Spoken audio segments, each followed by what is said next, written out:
Hello, hello, hello, and welcome to episode number 5. And this episode is sponsored by Buddy Payroll and HR. So if Jonathan's on here, I want to say massive thank you for sponsoring this live. And I've got the lovely Catherine blowing her nose behind the scenes because she's full of cold. But I really appreciate the fact that she's come on. So let me welcome her on. Do you prefer Kath, by the way? Hiya. Yeah, most people call me Kath, so I'm quite used to that now. But it doesn't Catherine or Kath, anything except Katie. Katie is it's just not the name. I'm going to say hello to people as they jump on. So we've got Kaz on already because it takes a while for it to come through. But how are you apart from full of cold? Yeah, apart from that, I'm all good. I'm just a bit sad because I'm meant to go to an event tomorrow, but I don't think I'm going to be able to make it. So I'm sad about that. But it's funny because I've not been sick all winter. All those freezing cold times, and finally the weather feels like it's picking up a little bit, and then now is when it hits me. So anyway, I'll get over it. But yeah, you'll get over it. I had to come miracle. Yeah. How are you? Yeah, good. Yeah, I'm good. It's been a week, and you know what? Obviously, I love having guests on that I've been watching and interacting with for like a while now, and you obviously stand out to me on social media, on LinkedIn. And what I love about you is you're so honest and real. Yeah. Sometimes to my detriment. No. But yeah. I feel like, when things are really weighing heavy on you, when you just spit them out, you just feel better. And it's kind of like therapy to me. I end up like blabbing online because I automatically just feel lighter now. Like it's fine.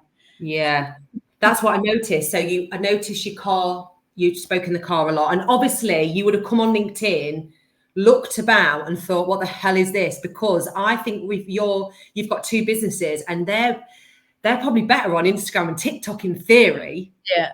But you came on LinkedIn. Why was that? I know. The truth is I went to like an in-person networking event.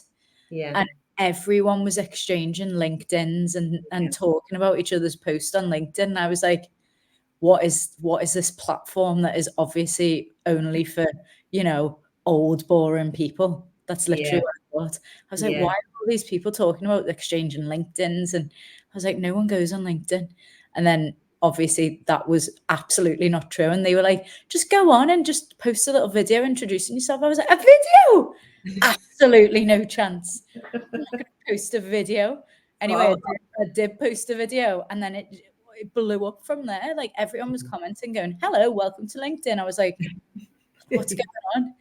And then people were messaging me, and then I was replying, and then I was like making actual friends on LinkedIn, and I was like, "Weird, this doesn't happen on Instagram." Yeah. And then it just grew from there. Really, I kind of got addicted to it, and also. I only really joined. I've had LinkedIn since I was, in uni 20 years ago, whatever. Never. But I've never ever used it until the December before lockdown. So, we went into lockdown in the March. So I'd started using it in the December. Yeah. So I was finding my feet. And then when it was March, I just went, full guns blazing into LinkedIn. I was like, I've got the time. Yeah. I like the company. Yeah. And a lot more effort then into LinkedIn. I love that. So for those that don't know, could you mind just giving us about your background and your businesses? Yeah. So I've got 2 businesses. One of them is called Social Nation. It's an influencer marketing agency.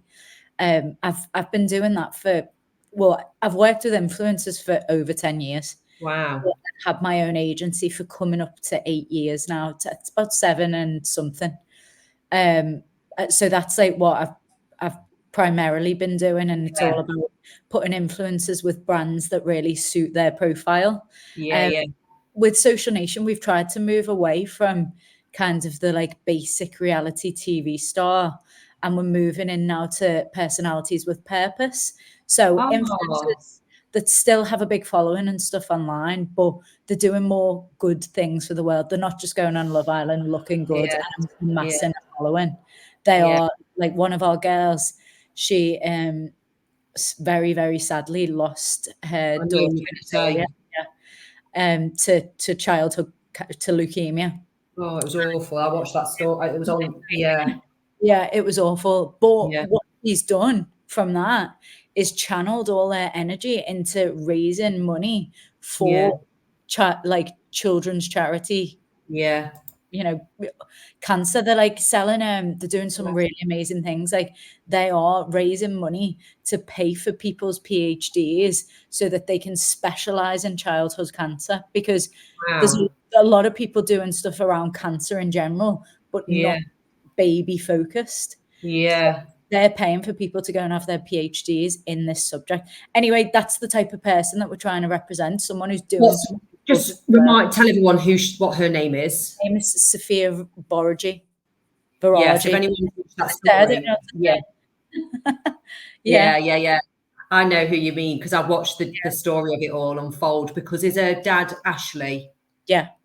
That's it. Yeah, because I followed. Oh, it was awful, bless them. But the fact they're doing that, or she's doing that, is amazing, isn't it? And that's what because I remember when you brought Jake Cornish onto LinkedIn. He's still on here, you know. He's probably no, he is. He's a proper little. He loves it. He goes, oh yeah, I go on LinkedIn, and he's like, I'll look and see things. So he does like it, and he fancies himself a little businessman. Yeah. He does actually like LinkedIn, and he's doing some good things himself. But yeah, so we look after people like Jake Cornish. He's very much like a businessman. He wants to, do lots of different things. Saf obviously is raising money and awareness. We've got other people, like we had a client who was raising money for stammer awareness. Yeah, we've just got people who are doing good things, not just looking good, if you know what I mean. And that's the route I'm trying to go with the agency now. That's good. Aside from that, the other business is Think Wine, which is the one I predominantly talk about on LinkedIn. Yeah, because to be quite honest, Social Nation, you've got it. Yeah, of course I have. You can tell I'm sick because I can't even look at that. I'm like, well, as normally I'd be like, oh yeah, crisp, fresh glass. But I actually can't look at it. I'm like, no, please, not today. Yeah, that's when you're ill. So think it's a low sugar, it's low calorie, it's vegan, it's organic, and it's low sulfite. So it's as clean as we could get it, but without obviously removing the alcohol. Yeah. Although the next 11% in it, guys. It's 11%. So yeah, it can still get you drunk.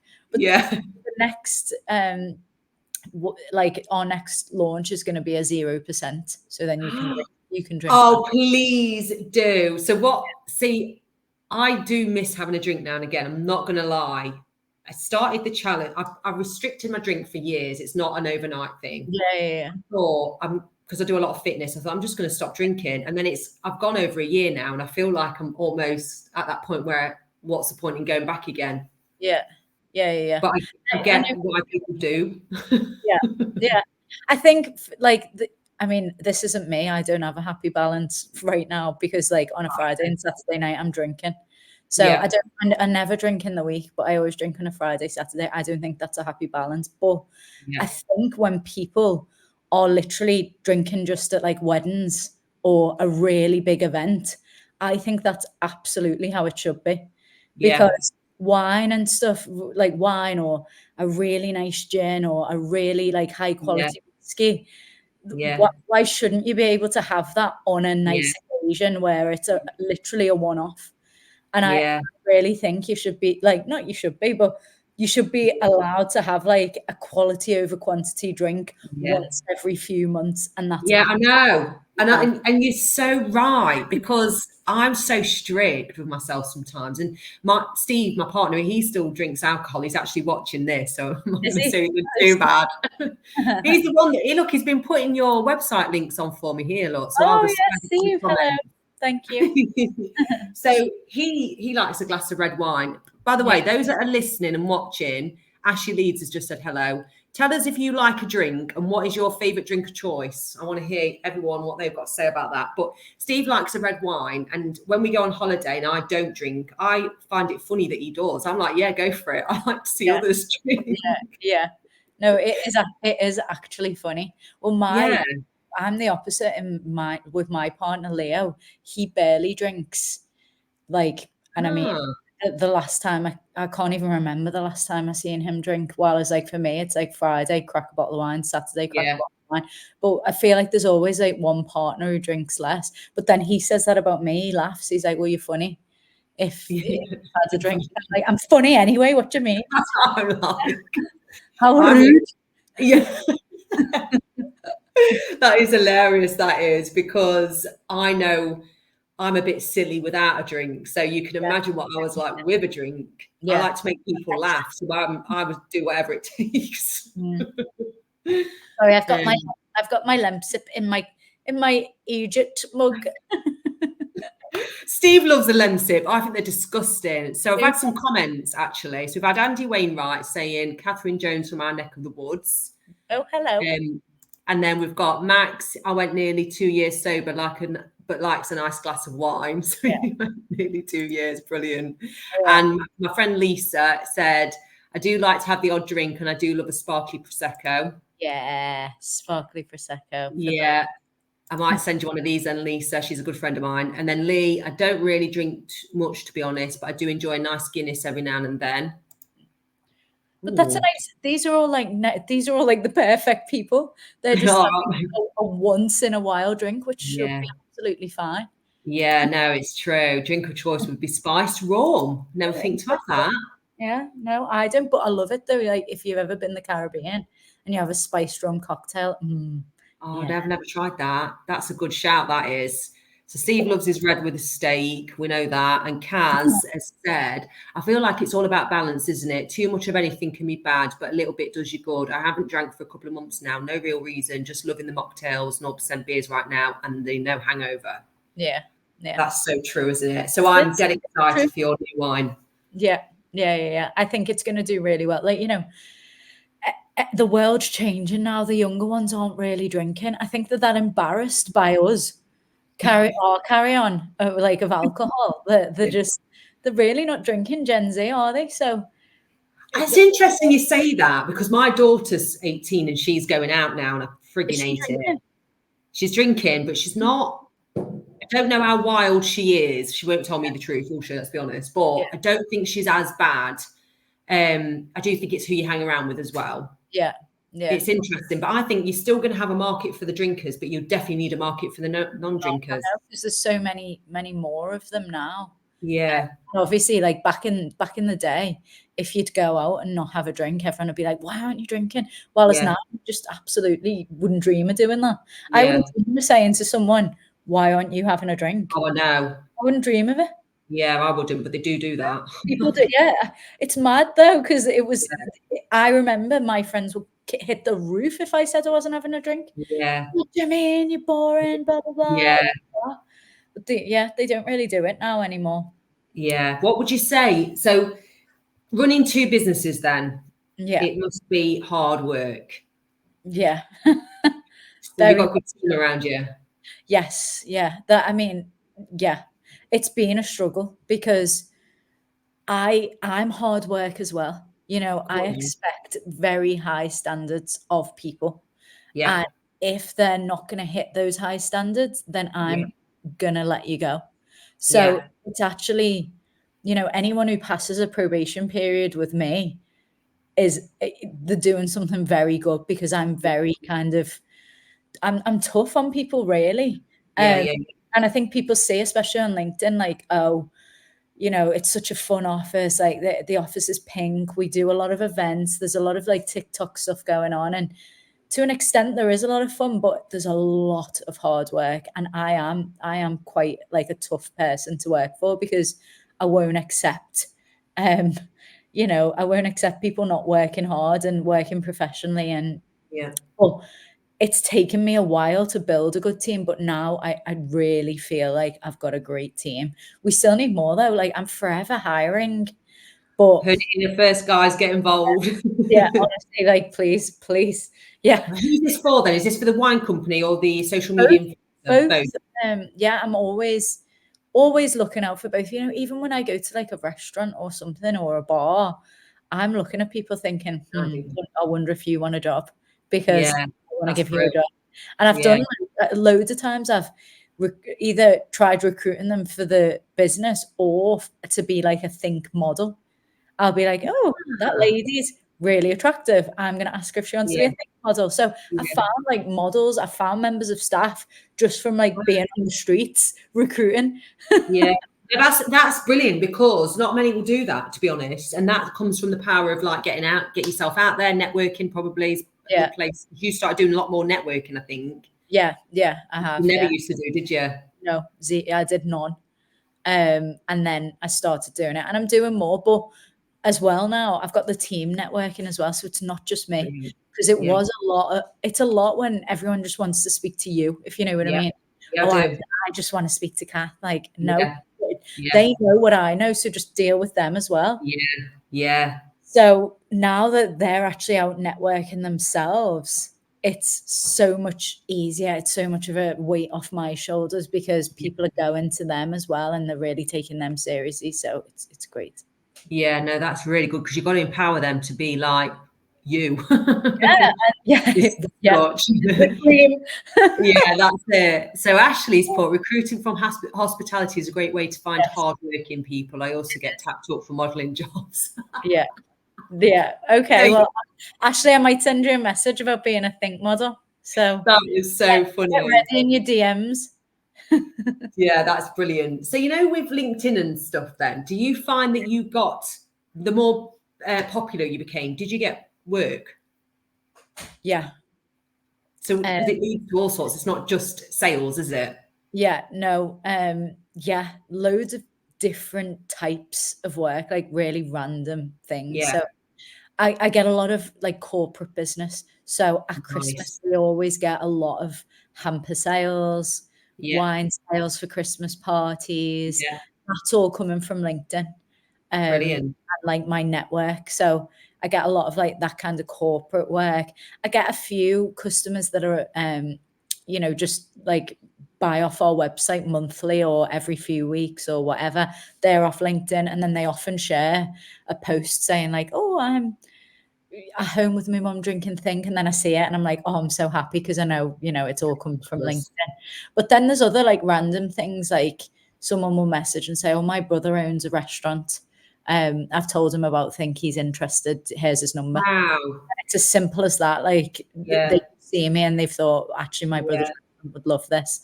I'll pass it over. And so I get all types of bits and pieces, but it's like anything. Like sometimes I'll go 3 months without a single bit of LinkedIn work, and then the next thing, the whole summer's jam-packed with LinkedIn work.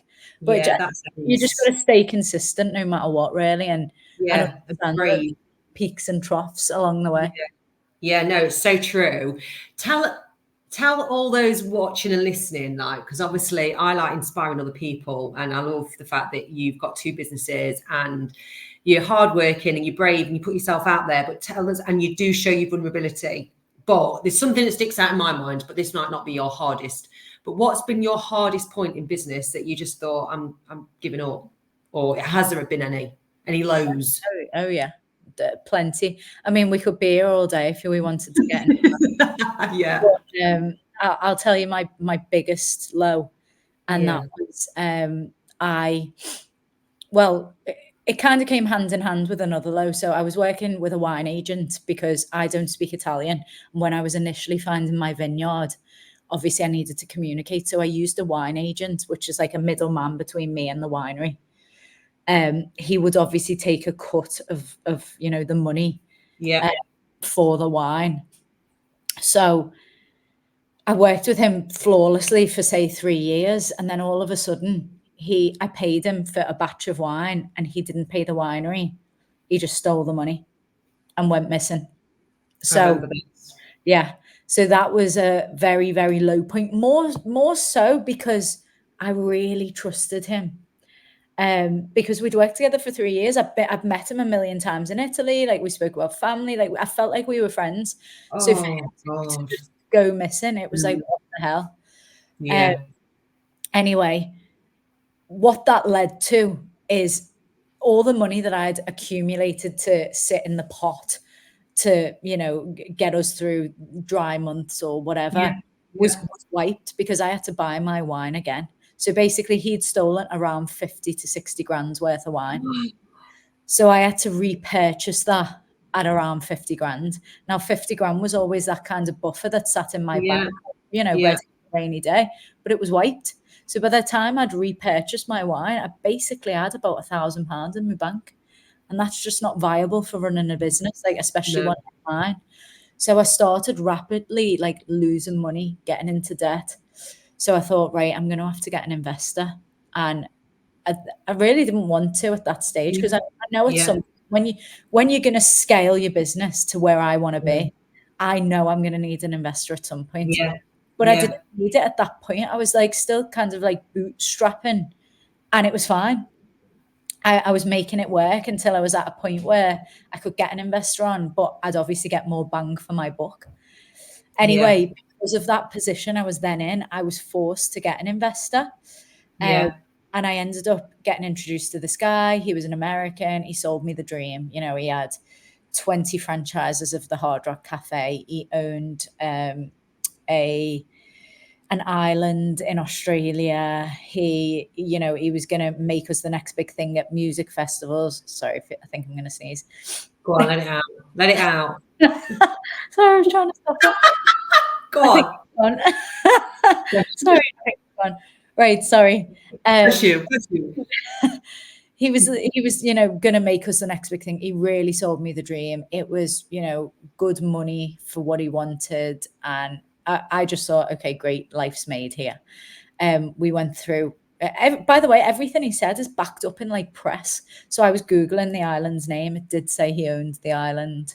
You know, I was Googling like the names of the people he said he worked with. It did come up that he does work with them. He's very active on LinkedIn. He's got a big network. So I'm thinking this guy's absolutely legitimate. Anyway, we went through the whole process of contracts, everything. And anyway, long story short, because it would go on forever, a year of messing around, it turns out he's just a fraudulent investor with no money whatsoever. And what he was actually doing is, and this is where in one way I'm kind of lucky, but it wasn't lucky because it bashed my mental health into the ground. I've never had mental health issues until this year when I was just battered. But aside from that, I got off lucky because what he was doing is he was getting small businesses like mine, getting my pitch deck, getting all my information, pitching it to investors like with real money, like millions, saying, oh, if you invest in our kind of like investment fund, you'll get a piece of Think Wine, you'll get a piece of this company, you'll get a piece of that company. So he's using all our small business decks to get funding, and then he's stealing the funding and not paying the small businesses. So that's what he was doing, because people kept saying, well, why would he promise to give you money? I was like, I don't know. This is why. This is why it didn't make sense to me, because I'm like, why would he string me along for a year? It's not like I was giving him anything. Yeah, it was a year. But it wasn't like I was giving him anything. He meant to give me money. So it kept making no sense. Like, you're meant to give me money. Why would you string me along like this? However, he was fraudulent. He's a robber. He's still doing it, by the way. I put a video out I did put it on LinkedIn, but it got taken down because LinkedIn were like, oh, no, you can't do this, because I said his name and his company and all that. They were like, you've got to course, take it off LinkedIn. I did put it on LinkedIn, but I also put it on YouTube. That is still live. So I saw it. Yeah.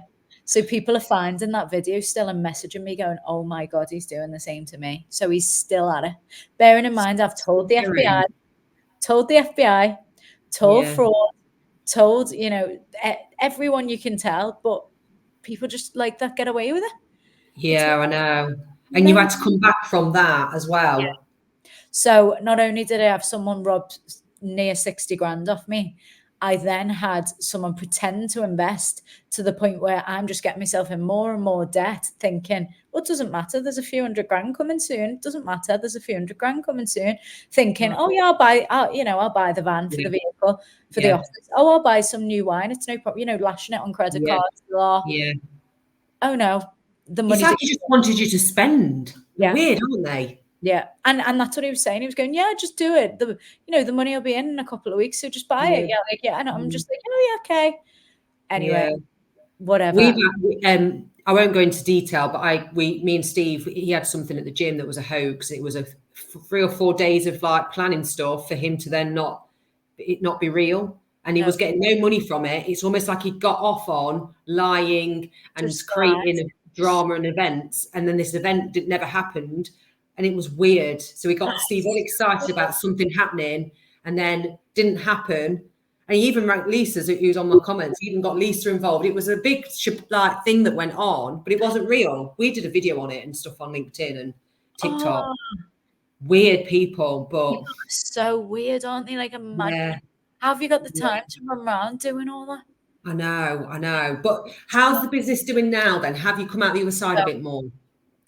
A bit more, yeah. I'm not going to lie, like we're not out the water yet. No. However, I found another investor. He's very, very real and he's very, very amazing. And he's, backed us to the hilt. So that got us out the hole. Then, and this is, it's not even, I've not even spoke about this yet, but I've got a really big deal happening with China. And that is going to change the trajectory of everything. So it's just that until that money is in the bank, I'm not willing to fully speak about it. But I've been to China, I've met them, they're fully legit. We are past like negotiation stages, past contract signing. It's all about waiting for money to hit the bank. Yeah. And that is going to be a humongous deal. And once that deal hits, then we are going to be fully out of the other side. Yeah. Wow.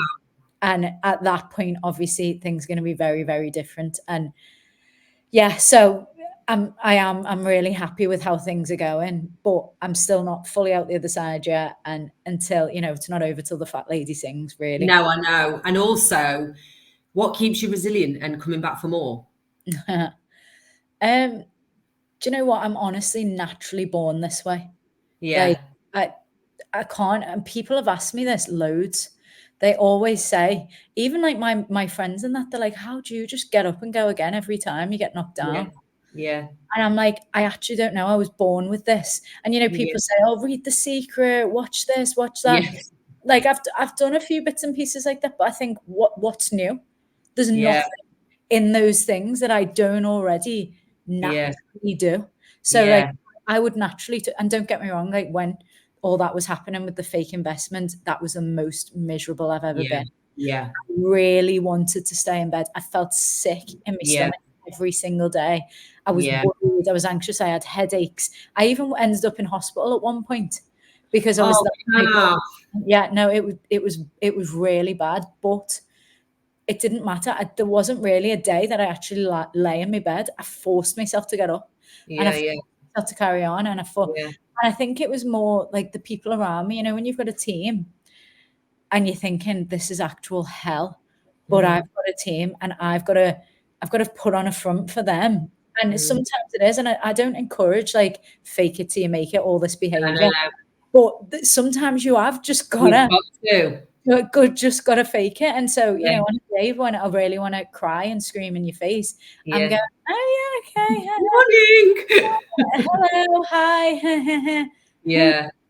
So I just think, honestly, like resilience is actually built within me naturally, and it always has been. I've always had shit hit the fan. My mum always says to me, you're the most unlucky of my kids. There is no one out of my kids who has shit like you happen. Okay? It's mad things that wouldn't happen to anyone else, but it happened to you. But I've always got up and gone again. And she always says, even though the worst stuff happens to you, you're the one I worry about least, because I know that you are the one who will always just pop back up again and go again.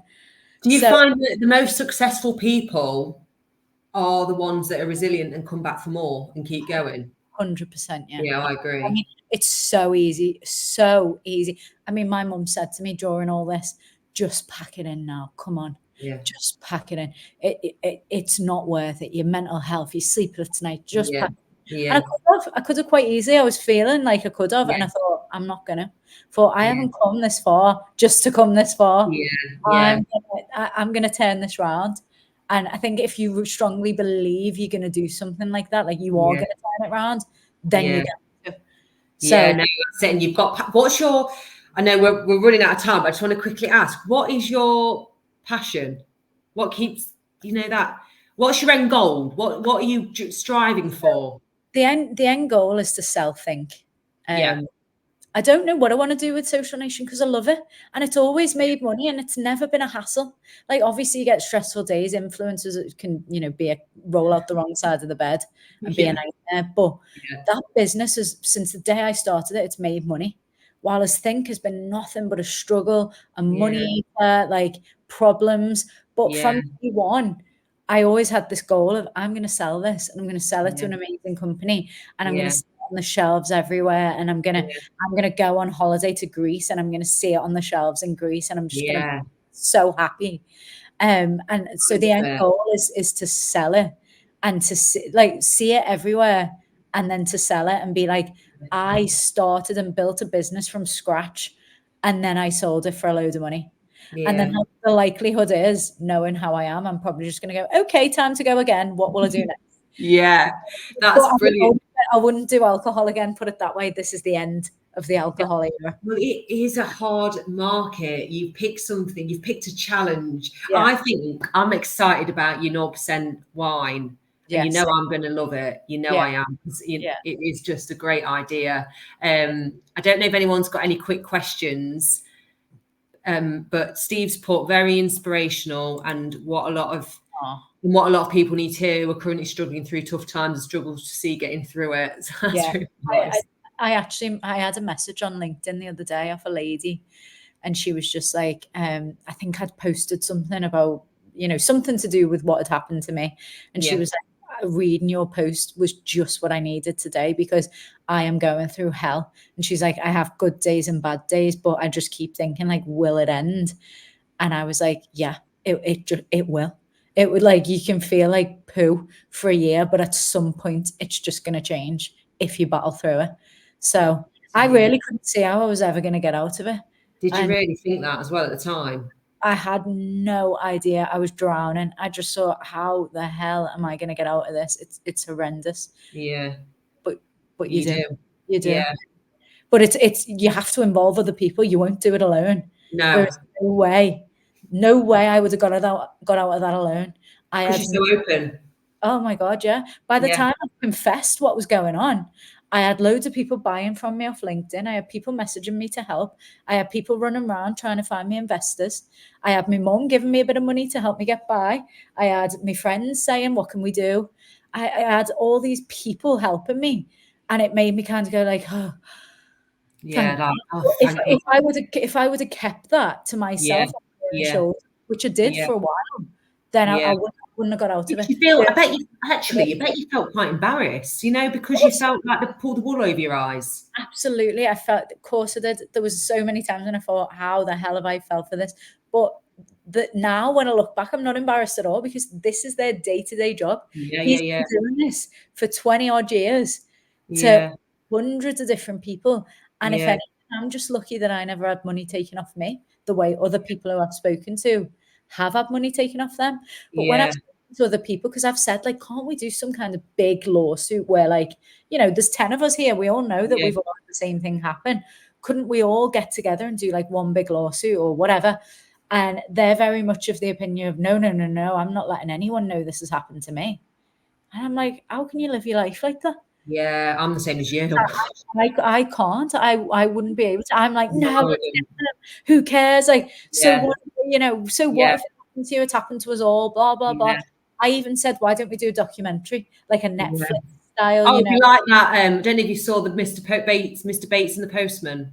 Post office. That one. Oh God, that's a big thing going on. I'm surprised you've not seen it, but that is a documentary on BBC, I think. or Okay, Netflix. I haven't seen that one. Yeah, you'll like that. All the Tinder swindlers and Yeah. have you seen that one about Anna? No. It's called Becoming Anna or something. I feel like I've heard of it. I feel like I've heard of it. That's what you need to do because knowing you'd make it happen.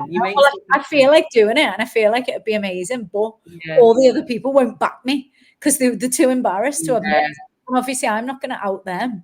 No. But I feel like going like, come on, Yeah. like you just got them and stood up. Then Yeah. it is But what no, it is. it is what it is. Already, and not everyone's the same as me, and everyone.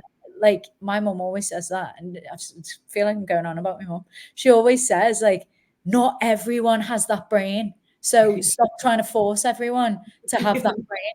And I'm like, well, why? Why doesn't everyone have this brain? I get told that not everyone's like you, and they don't think like you. And I've learned with having a team and building businesses and doing things, you aren't going to be the same. You've got to cater for everybody, and you treat people how they need to be treated, not how you want to be treated, to be honest. Exactly that. It is. Yes, so true. Comes with time, experience, age. But there was a point in my life when I first started my businesses, I'm like, my way or the highway. Yeah. And over the years, I've You've learned. Yeah, I'm not like that at all anymore. I'm so much chill. Yeah. God, are you going to sack tomorrow? No, because honestly, I love your stories. I can't wait to see you announce your new thing you've got going on.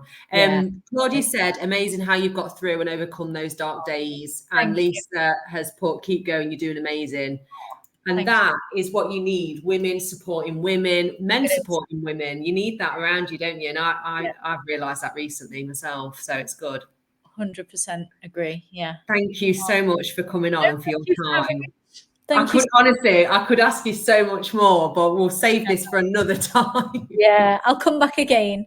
Yes, we'll have to do when you've got your new product. Yeah. Or I'll get some of that and I'll do a video and show everybody and get it on my Instagram as well. Woo-hoo, love that. Right, I'm going to end the live. Thanks to everyone watching as well. Thanks to Buddy for sponsoring this live, and thanks to Kath. Thank you. Right, don't go anywhere. Okay.